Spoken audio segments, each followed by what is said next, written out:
আমার বাসার ছাদের উপর থেকে সরাসরি পাগলা মসজিদ দেখা যায়। এই যে পাগলা মসজিদের মিনার আপনাদেরকে দেখাচ্ছি।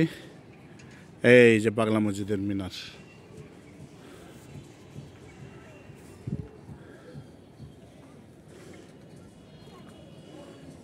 আর এদিক দিয়ে ওয়াচ টাওয়ার, ওই যে ওয়াচ টাওয়ার দেখা যাচ্ছে, আপনাদেরকে দেখাচ্ছি। এই যে ওয়াচ টাওয়ার।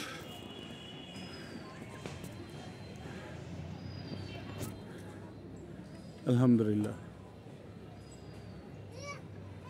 আজকের আকাশটা সুন্দর, হালকা রোদ, মিষ্টি রোদ। আলহামদুলিল্লাহ, সুন্দর একটা দৃশ্য। সূর্যের বিপরীতে দাঁড়িয়ে ভিডিও করছি, উল্টা পাশে ঘুরে আর কি। সূর্য প্রতিদিন দেখায়, আজকে আর সূর্য দেখাবো না, দালান কোটায় দেখাচ্ছি। তো কে কেমন আছেন আমাকে জানাবেন, SMS দিবেন ইনশাআল্লাহ। হ্যাঁ, কমেন্ট করবেন। আশা করি সবাই ভালো আছেন। শুভেচ্ছা, ভালোবাসা নেবেন। ধন্যবাদ সবাইকে।